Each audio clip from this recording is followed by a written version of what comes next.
Today, I want to talk to you guys about change, right? I know it can be a scary topic, it's unknown, it's uncertain, but I really believe that if we can learn to embrace it, it's the best thing that can happen to us.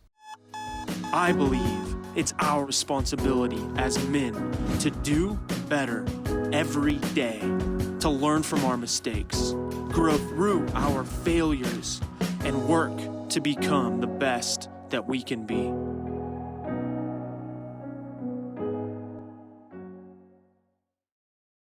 So I want to talk to you about change today. I want to talk to you about it because it's something I've been dealing a lot with in my life. I've had a lot of things change in the last few weeks, in the last few months, and I've had to spend a lot of time thinking about them and working through them and looking at what my life is going to look like on the other side of this change. And I know all of us right now, with what's going on in the world, we're all dealing with a high level of change, a high level of uncertainty. And change can be difficult, it can be scary because we get so used to the way that things are. We get comfortable in our lives and in our routines, and when something sideswipes us, whether it's an event or a circumstance, whether it's a loved one passing or something taking place like the coronavirus, all of these things are taking place in our lives and they're creating great changes. And I believe how we react and how we respond, how we dance with that change is very critical. You know, I believe with all my heart that where we are in life is a result of who we've been. And where we're going is a result of who we will become. You know, we are the cause and the effect in our lives. The way that we act, the way that we behave, the way that we show up every single day. And change is one of the only constants in our lives. We're always changing, right? From the day we're born, our body is changing, our environments are changing, things are coming and going. And as much change is taking place, we have at times a lot of resistance to it.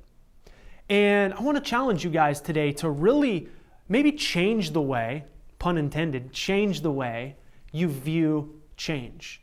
Because if you can start to look at it as a natural progression of life, I think it's going to serve you really well in life. And for me, this last weekend I was reading, and in this book, there's a profound statement the author made.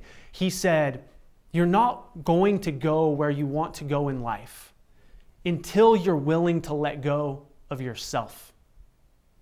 You're not going to go where you want to go until you're willing to let go of yourself." So what does that mean? That means that we are what's stopping us in a lot of cases, right? Our identities, our beliefs, our thoughts, what we do for work, how we associate with life, the way that we see ourselves when we look in the mirror, right? That person that we define as I, the Anthony, the Mink, the you, those definitions that we give ourselves, a lot of times that's the number one thing that's stopping us from going where we want to go. I just said it, but I'll say it again. Where we are is a result of who we've been. And where we're going or where we will end up is a result of who we are today. And ultimately, there's this gap from where we are and where we want to go. And what we have to do is we have to figure out a way to build a bridge.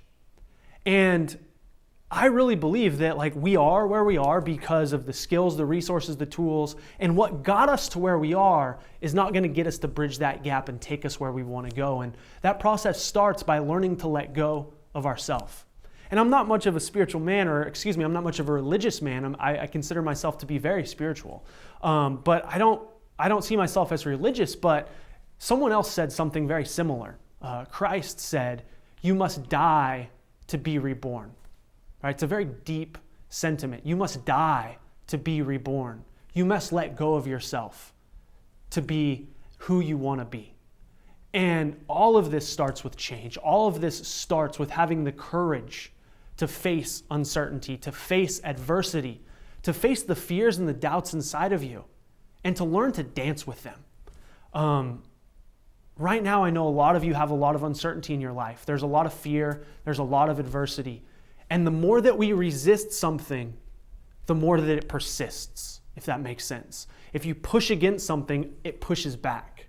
Versus, again, just learning to dance with it, learning to welcome the change and see the opportunity for growth in it. I'll leave you guys with this. Nothing changes in your life if nothing changes. It's a beautiful sentiment. It's a paradox, and it's the truth. Nothing changes if nothing changes. The more that we can welcome and embrace change in our lives, the better we're going to become. I'll see you guys next time.